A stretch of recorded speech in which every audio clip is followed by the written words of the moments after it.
그리고 이 더운 여름을 좀 이렇게 좀 편안하고 아름답게 시작하려고 제가 미국의 시인이죠. 로버트 프로스트의 가지 않는 길이라고 하는 시를 좀 읽어드리려고 하는데, 노란 숲속에 길이 두 갈래로 나섰습니다. 나는 두 길을 다 가지 못하는 것을 안타깝게 생각하면서 오랫동안 서서 한 길이 굽어 꺾여 내려간 데까지 바라볼 수 있는 데까지 멀리 바라다 보았습니다.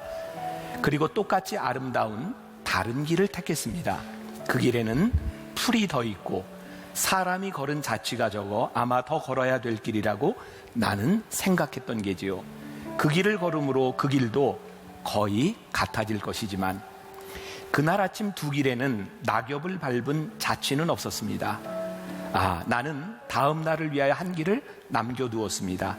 길은 길에 연하여 끝없으므로 내가 다시 돌아올 것을 의심하면서 훗날에 나는 어디선가 한숨을 쉬며 이야기할 것입니다. 숲속에 두 갈래 길이 있었다고, 나는 사람이 적게 간 길을 택하였다고, 그리고 그것 때문에 모든 것이 달라졌다고. 굉장히 멋진 시거든요. 감동해 주세요. 멋진 시입니다. 네. 왜 제가 이 시를 처음에 시작하는가? 우리 인생에는요, 기대도 있고 후회도 있습니다. 어떤 기대? 우리가 아직 가지 않은 길을 볼 때, 저 길에는 뭐가 있을까? 우리의 인생에는 늘 선택을 하죠. 선택을 하고 나면 가지 않은 길에 대한 후회가 있어요. 왜? 저 길은 무엇이었을까? 여러분들 다 결혼하면서 좀 후회가 좀 되지 않으시나요? 남자분들은 이게 결혼하면서 많은 여자 중에 하나를 선택하잖아요. 여자들은 결혼할 때 다른 모든 남자를 포기하고 이 남자를 선택하잖아요. 내가 다른 남자를 선택했더라면, 혹은 내가 이 사람을 포기했더라면, 우리 인생에는요, 가지 않은 것에 대한 후회, 혹은 우리들이 가야 될 길에 대한 기대 같은 것이 있어요. 우리가 알지 못하는 일들이 우리들에게 참 많이 펼쳐져 있지만 중요한 것이 하나 있습니다. 우리가 지금 가고 있는 이 길이, 우리가 선택한 이 길이 우리 인생의 최선이어야 되지 않겠는가?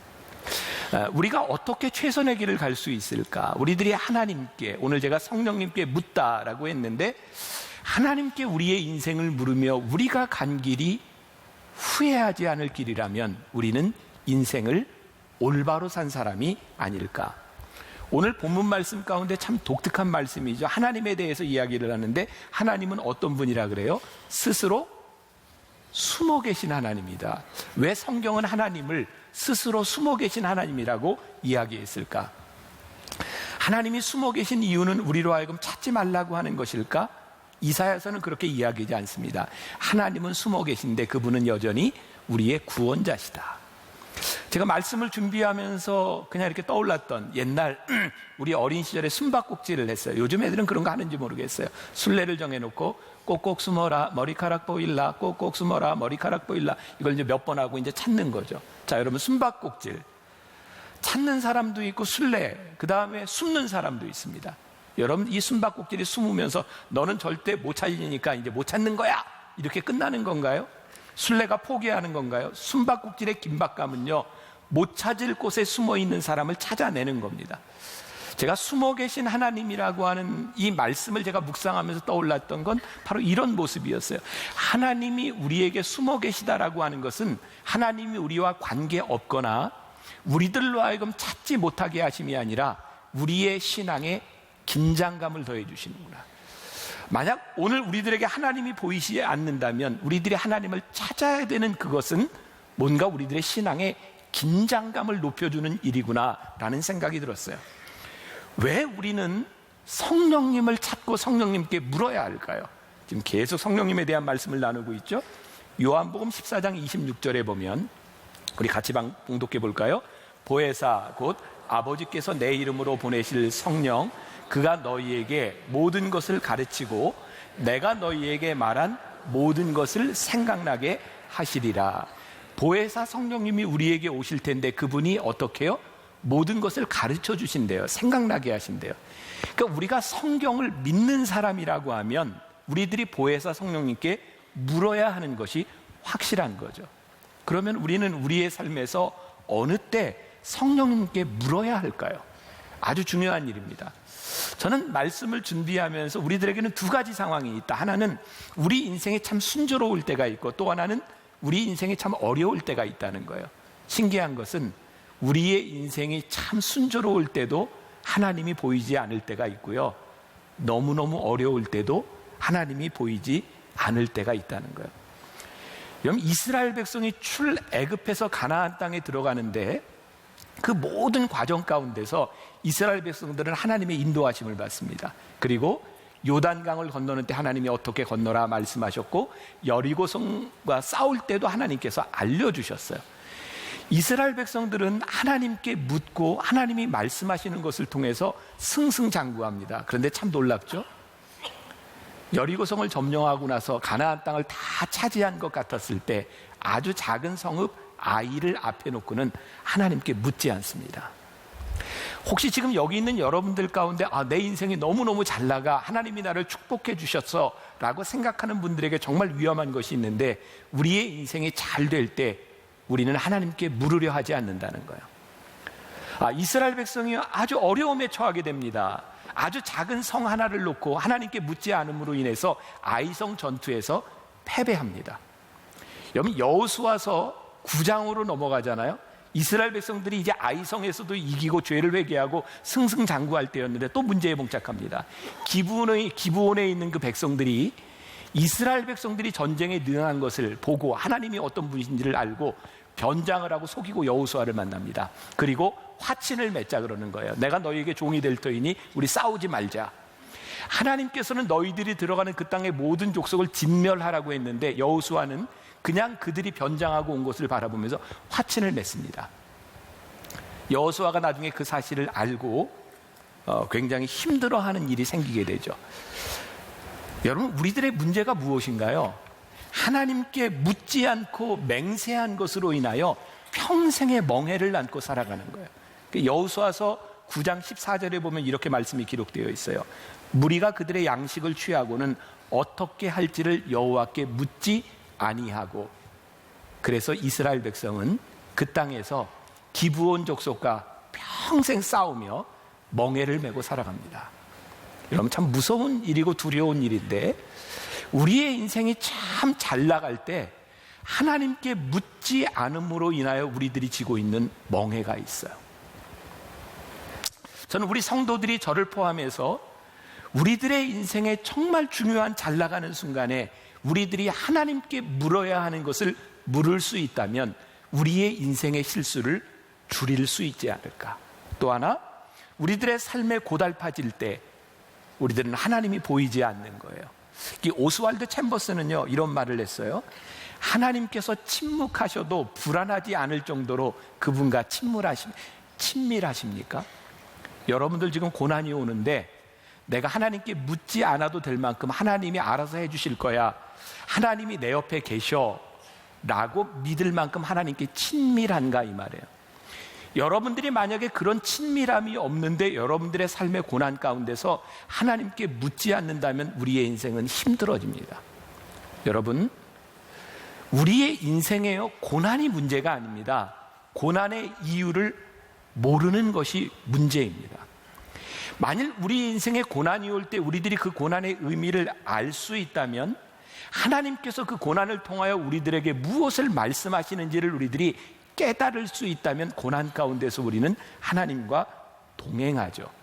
여러분, 숨어 계신 하나님, 이사야 45장 오늘 15절에 말씀하시는 구원자 이스라엘의 하나님이여 진실로 주는 스스로 숨어 계시는 하나님이십니다 라는 고백은 무엇일까요? 내가 내 인생에 알지 못하는 고난 가운데 혹은 내 인생이 잘 되어가는 이 순간 가운데 하나님이 숨어 계시는데 우리들이 이 하나님을 어떻게 만나고 어떤 물음을 던질 거냐죠. 저 개인적으로 굉장히 좋아하는 성경 구절이 하나 있어요. 잠언 30장 7절부터 9절까지 말씀인데 여기 없습니다. 제가 오늘 새벽에 쓴 거기 때문에 잠언 30장 7절부터 9절 한번 가서 읽어보세요. 이런 내용이에요. 지혜자가 이렇게 하나님께 기도합니다. 하나님, 내가 내 평생에 하나님께 구할 것이 두 가지가 있습니다. 하나는 나로 가난하게도 나로 부하게도 하지 마세요. 내가 가난하여 남의 것을 도적질할까 겁이 나고 내가 혹시 부하여 하나님을 모른다 할까 두렵사오니 나로 가난하게도 부하게도 하지 마옵소서. 전 참 이 말씀을 좋아하거든요. 우리의 인생의 위험성이 공존한다는 거죠. 우리들의 인생에 부할 때도 가난할 때도. 이 이야기는, 이 시편 기자는, 이 잠언 기자는 하나님 앞에서 내 인생의 모든 물음을 묻겠다고 하는 거죠. 자, 우리가 하나님을 집중하여 보고 하나님께 우리의 인생의 문제를 묻는다. 어떤 책에 보니까 아주 재밌는 표현이 있더라고요. 하나님께서 왜 우리 인간들에게 다리를 2개를 주셨을까요? 여러분, 우리 그런 생각 안 해보고 살잖아요. 당연히 2개라고 생각하는데 그 책에 보니까 이렇게 표현이 되겠다. 우리가 한쪽은 세상에, 한쪽은 하나님께 이렇게 두고 살라고. 이렇게 하다 보면 이게 어떻게 될까요? 제가 다 할 수가 없지만 가랭이가 찢어질지도 몰라요.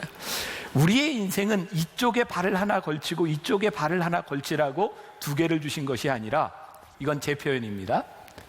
이 2다리를 주신 이유는 이 2다리를 우리들이 굳건히 서서 우리들이 바라봐야 될 것을 바라보며 흔들리지 말라고 하나님께서 우리들에게 2다리를 주셨다.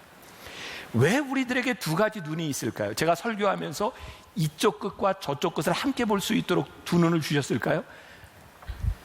큰일 날 것 같아요. 눈이 어떻게 될지 모르겠어요. 하나님께서 우리들에게 2눈을 주신 이유는 하나를 집중해 보라고 우리들에게 2눈을 주셨다.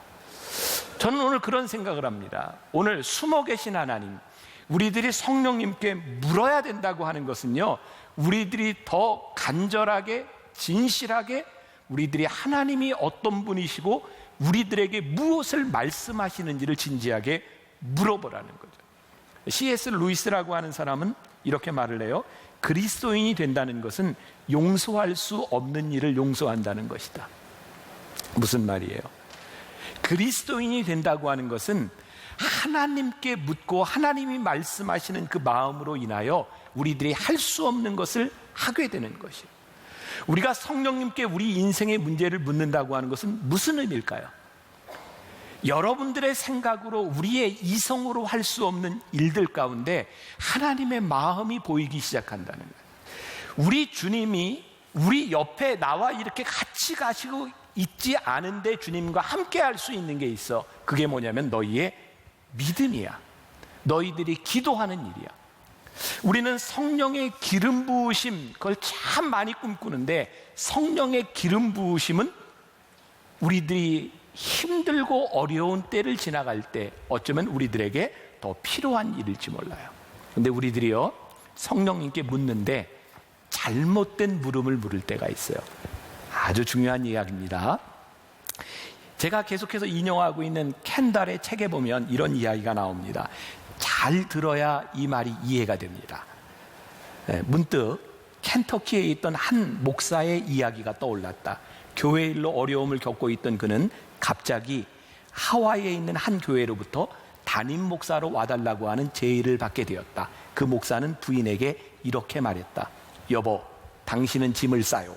난 기도해 볼 테니. 이해가 되셨어요?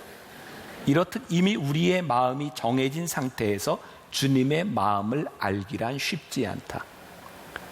나 기도할 텐데 여보 짐 싸고 있어요. 나 기도할게. 하나님의 음성을 듣겠다는 것인가요? 아니요, 그의 마음이 정해져 있어요.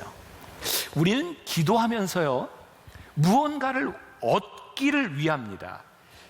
사실은 우리들이 무언가를 포기하기를 원하는가, 얻기를 원하는가. 만일 우리들의 삶에서 내가 생각하고 있는 이득을 취하려고 마음에 결심하면요, 하나님의 음성을 들으려고 해도 성령님께 물어도 성령님은 우리들에게 침묵하십니다. 뭐 이게 책에 나와 있는 것은 아니지만 이 이야기를 읽으며 저는 이런 질문을 던져보았어요. 만일 이 하와이에 초청을 받은 이 목사님에게 있어서 그의 목회에 아무 문제가 없을 때 초청을 받았더라면 어떻게 결정했을까? 여러분들의 인생에서 여러분들이 결정하는 수없이 많은 일들이 정말 성령님께 묻고 있는 것인가, 아니면 내가 원하는 것을 우리들이 확정하고 있는가, 아주 중요한 일입니다. 또 한 가지 이야기입니다. 저는 이거 굉장히 재밌게 읽었는데, 여름에 재밌어야 되는데 수영장 얘기니까 잘 들어보세요. 이것도 켄달의 책에 나오는 얘기입니다. 나는 매우 엄격한 환경에서 자랐다. 우리 집에는 극장이나 서커스 관람을 가는 것조차 허락되지 않았다. 내가 몸담고 자란 교단에서는 혼탕, 남자와 여자가 함께 수영하는 것을 이렇게 불렀다. 혼탕에 대해 아주 중립적인 태도를 취했지만 유독 아버지만은 혼탕에 가는 것을 허락하지 않았다. 수영복을 입은 여자들과 함께 있으면 내가 유혹될지도 모른다고 생각하기 때문이다. 나는 가게 해달라고 한참이나 졸랐다. 마침내 아버지는 나에게 한 가지 제안을 해왔다. 그것은 수영을 가도 되는지 하나님께 기도해 보라는 것이었다. 물론 나도 그러겠다고 한 뒤 기도해 보았다. 하나님께서는 내게 가도 된다고 하셨다. 결국 혼탕에 가도록 허락해 주셨다는 것, 그리고 내가 주님께 받은 응답을 신뢰해 주셨다는 것에 대해서는 아버지께 평생 고맙게 생각한다. 내가 기도를 하려고 무릎을 꿇는 순간 정말 하나님께서 가도 된다고 말씀하시는 것 같았다. 가면 안 된다고 나를 설득시키려 하셨다면 아마 꽤나 힘드셨을 것이다. 당신의 마음이 이미 정해져 있었기 때문이다. 이미 마음을 정해놓고 기도했던 것이 이때만은 아니었다. 이와 비슷한 경험들을 통해 내가 배운 것은 정말 열린 마음으로 듣지 않으면 하나님의 음성을 정확히 듣기란 매우 어렵다는 것이었다. 제3도 봐요. 나는 내 인생 가운데 내가 정해놓은 것이 참 많구나. 우리는 기도하면서 하나님의 응답을 받기를 원하는 것보다 내가 정해놓은 것에 대해 확답을 받기를 원할 때가 참 많구나. 저는 여정이라고 하는 말을 참 중요해요. 신앙의 여정, 우리 인생의 여정. 신앙의 여정이라고 하는 것은 내가 정해놓은 계획과 내 삶의 결정들이 최선이 아니라고 하는 것을 깨달아가는 과정이구나. 내가 결정해 놓았지만 하나님이 이것이 아니라고 하는 것, 이것이 아닌 다른 곳에 하나님의 계획이 있다고 하는 것을 우리들이 깨달아갈 때 우리들이 하나님을 배워가는 것이구나. 그래서 저는 오늘 여러분들이 혹시 응답받지 못한 일들에 대하여 여러분들의 계획이 깨어진 것들에 대하여 실망하지 말라. 이때 우리는 하나님께 진지하게 물어야 될 순간이다. 말씀이 이해가 되는 거예요. 오늘 본문 말씀, 구원자 이스라엘의 하나님이여 진실로 주는 스스로 숨어 계시는 하나님이시니이다. 보이지 않는 것 같지만 우리들이 찾아야 하는 우리 신앙의 진지함과 우리 신앙의 열망이 있을 때 우리들이 올바른 물음을 물을 수 있다는 거예요. 여러분들에게 물어보고 싶어요. 여러분들은 하나님 앞에 얼마나 진지하세요? 저는 어제 제 삶의 진지함을 경험해 봤어요. 이제 저희 아들이 이제 신학을 공부하고 이제 신학대학원 2년을 마치고 1년을 남겨놨어요. 제가 목사니까 제가 제 아들에게 해줄 수 있는 게 뭘까? 우리 아들이 목회를 할 수 있는 기회를 만들어주는 일이라고 생각했어요. 그래서 제가 알고 있는 목사님 몇몇 교회에 우리 아들이 이번 여름방학에 오니 설교를 좀 시켜주세요. 제가 이렇게 부탁을 했어요. 그리고 어제 한 수련회에 제 아들내미가 이제 26밖에 안 됐는데 90분이나 되는 집회 설교를 처음으로 하는 거예요. 세상에 저도 다르지 않더래요. 아빠는 아빠예요. 제가 갔잖아요. 거기까지, 대전까지. 밤 11시 넘어왔어요. 제가 90분 동안 우리 아들의 설교를 제가 듣는 거예요. 제가 마음이 얼마나 조마조마했겠습니까? 이놈이 지금 이 시간에 다른 교회 또 청소년부 설교하러 없으니까 제가 하는 이야기예요. 있으면 이런 얘기 못해요. 너무너무 조마조마한 거예요. 제 인생에 그렇게 진지하게 설교를 들은 날이 처음이었어요. 제 옆에 있던 그 교회 담임 목사님이 어쩌면 그렇게 진지하게 듣냐고. 근데 저에게 그 진지함은 무슨 의미일까요? 아버지가 아들을 바라보는 마음의 진지함이에요.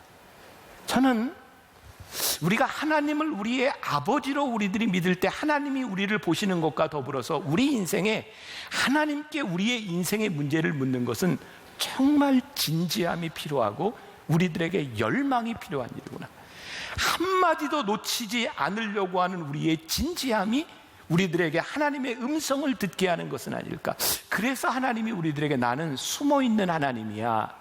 너희들이 진지하게 묻지 않으면 들을 수 없는 음성이야. 음성이 없는 것이 아니라 오늘 우리들에게 진지하라고 말씀하시는 거예요. 그럼 기독교 역사를 통해 보면요, 성령님의 역사가 일어났던 순간들이 있어요. 우리가 흔히 이야기하는 영국 웨일즈의 부흥운동도 있고요, 미국 LA에 있었던 아주사거리에 있었던 부흥운동도 있고요, 우리나라에 1907년에 있었던 평양 대부흥운동도 있어요. 근데 참 신기하죠. 부흥의 운동은 계속되지 않는다는 거예요. 어느 시대에 성령님이 일하시고 부흥운동이 끝이 나요. 근데 우리는 어떻게 사는지 아세요? 그때의 부흥과 그때의 성령의 역사를 추억해요. 아, 그때 그런 부흥에 있었지. 근데 참 놀라운 것은요, 우리들이 그런 부흥의 역사들을 추억하고 내 기억 속에 그 뜨거움의 기억이 있는데 실제 내 삶에는 성령님이 계시지 않는 거예요. 오늘 우리들이 우리의 삶의 부흥, 오늘 우리의 삶에서 역사하시는 하나님을 우리들이 묻지 않으면 성령님의 음성을 듣는 것은 너무너무 힘든 일이에요. 그래서 진지하게 우리들에게 물으라는 거죠. 우리가 성령 충만이라고 하는 말을 참 좋아합니다. 성령 충만, 성령 충만. 말씀을 준비하면서 읽었던 아주 흥미로운 이야기예요. 빌리 그레이엄 목사님이요, 한 번은 이런 소식을 듣습니다. 어떤 장로교회에서 교인이 술을 먹고 예배 참석을 한 거예요. 그래서 교회에서 그 사람을 징계했답니다. 왜? 성경에 보니까 술 취하지 말라 그랬잖아요. 징계를 했대요. 빌리 그레이엄 목사님이 그 교회에 이렇게 물었답니다. 술 취해서 온 사람들을 징계했는데, 그러면 성령 충만하지 않은 채로 예배드린 사람들은 어떻게 징계했습니까? 왜? 술 취하지 말라, 그리고 성령의 충만함을 받으라고 했는데 술 취하지 않은 것은 죄라고 생각하며 왜 성령 충만하지 못한 것은 죄라고 생각하지 않습니까? 오늘 우리 신앙, 우리 교회, 우리 삶의 문제는 무엇이냐면요, 성령 충만함을 우리들이 그렇게 중요하게 생각하지 않는다는 거예요. 이 말은 저에게도 굉장히 큰 도전이 되었어요. 아니, 어쩌면 우리들의 마음 가운데는 성령 충만하기를 원치 않는 마음이 있는 것 같아요. 성령님을 이야기하지만 성령님이 우리의 삶을 이끌어 가시는 것에 대한 거부감이 우리들에게 있어요. 왜? 성령님의 길과 하나님의 계획이 우리의 인생의 길과 계획과 틀릴 수 있기 때문이죠. 그래서 우리들이 말로는 성령 충만을 이야기하지만 실제로 성령 충만하기를 거부하는 것은 아닌가. 제가 굉장히 멋진, 제 마음속에 너무너무 와닿는 이야기를 제가 말씀을 준비하다 보게 되었는데, 성령 충만함이라고 하는 것은요, 이 박영돈이라고 하는 교수가 쓴 책에 나오는 이야기인데요, 우리들은 성령 충만 이렇게 이야기할 때 내가 하나님께 신실했으니까, 열심히 기도했으니까 하나님이 우리들에게 주신 거야 라고 생각하는데, 이분은 이렇게 썼더라고요. 성령 충만은 우리들의 신실함에 대한 하나님의 보상이 아니라 실패한 우리 인생에 대한 하나님의 선물입니다. 성령 충만은요, 저는 이 말씀이 정말 제 마음에 와닿았거든요. 오늘 여기 있는 여러분들 가운데 하나님의 선물이 필요한 사람이 있어요. 자녀 때문에 무지하게 힘든 분들이 있죠. 지금 사업도 무지하게 힘든 분들이 있죠. 하나님, 저 진짜 너무 힘들거든요. 제 힘으로는 해결이 안 돼요. 그때 하나님께서 우리들에게 주시는 선물이 성령 충만이라는 거예요. 내가 신실하고 나에게 부족함이 없기 때문에 하나님이 나에게 성령 충만을 주신 것이 아니라, 내가 실패했고 부족하고 내 마음대로 내 힘으로 되지 않기 때문에 하나님께서 나에게 성령 충만을 선물로 주시는구나. 오늘 우리들이 성령 충만함이 내 인생에 하나님 너무너무 필요하다고 하나님 앞에 간절하게 우리들이 서 있을 때, 우리 인생의 어려운 문제를 놓고 하나님, 정말 하나님의 도우심이 아니면 제가 너무너무 설 수 없어요. 그 간절함을 가지고 하나님 앞에 섰을 때 성령님이 우리들의 인생에 대답해 주시겠다는 거예요. 우리들의 간절함과 열망에 대하여 성령님께서 우리들에게 보이시겠다는 거예요. 스퍼전 목사님이 이런 이야기를 했어요. 우리에게 악한 자아보다 더 깨어지기 힘든 건 의로운 자아다. 악한 자는요, 하나님 말씀에 깨어지기도 하는데, 내가 하나님 앞에 부족함이 없다고 생각하는 자는 하나님 앞에 깨어지지 않는다는 거예요. 1907년 평양 대부흥 운동을 기념해서 우리나라에서 100주년 때 많은 행사들을 했습니다. 그때 어떤 목사님이 이런 얘기를 했어요. 만약 이 부흥의 역사가 대형 교회를 통해서 일어난다면 하나님이 영광 받으시기가 참 힘들 것 같습니다. 왜? 대형 교회에서 이런 일이 일어난다면 우리가 했다고 생각할 것이기 때문에 우리의 힘도 우리의 능도 아닌 우리가 할 수 없는 곳에서 하나님이 일하실 때 성령님이 일하시는 것을 우리가 보게 될 것이라는 거예요. 우리들이 갈망한다? 성령님의 임재를 갈망하고 내가 묻는다. 팔복 말씀 중에 가난한 자는 복이 있다 이런 말씀이 있어요. 가난하다라고 하는 말은요, 절박하다 이런 말입니다. 여러분들의 삶에 절박할 때 여러분들의 삶에 복이 있습니다. 왜냐하면 성령님께서 우리들에게 말씀하실 것이기 때문에 그래요. 제가 참 좋아하는 신학자 목사 A.W. 토저가 이런 말을 했어요. 만약 우리 삶 속에 성령으로 충만하기를 원하는 갈망보다 더 큰 것이 있다면 우리는 결코 성령으로 충만한 그리스도인이 될 수 없습니다. 오늘 여러분들에게 제가 신앙의 도전을 드리고 싶습니다. 여러분들의 마음 가운데 성령의 충만을 위한 갈망이 우리들 가운데 있는가? 제가 여러분들에게 계속 소개하는 책이 하나 있죠. 마이크 어의 하나님께 놀라다라고 하는 책입니다. 여기에 참 아주 놀라운 통찰이 하나 있어요. 창세기 28장에 보면 야곱이 저기 하란으로 가다가 하나님을 만나는 장면이 나옵니다.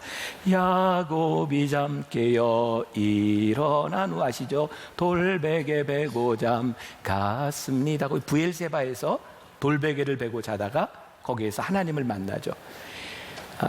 이런 말씀입니다. 야곱이 브엘사베아에서 떠나 하란으로 향하여 가더니 한 곳에 이르러서는 이 마이크 어가요 아주 재미있는 통찰을 하고 있는데 그 한 곳, 성경에 별로 중요한 곳이 아닌 어딘지도 모르는 그 한 곳에 이르렀을 때에 그곳에서 돌베개를 자다가 야곱이 하나님을 만나요. 하나님은요 특별한 곳에서 우리들을 만나시는 분이 아니라 우리 인생의 한 곳에서 우리를 만나시는 분이다.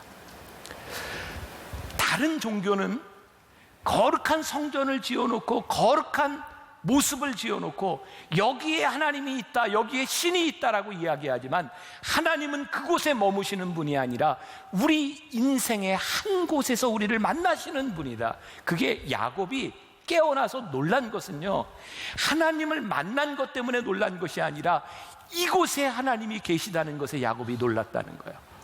저는 그 책을 보면서 이렇게 전율 같은 게 있잖아요. 우리의 인생을 놀라게 하는 것은 하나님이 계시다 안 계시다에 대한 문제가 아니라 우리가 서 있는 이곳에서 하나님을 만나는 것이 우리 인생을 놀라게 하는 일이구나.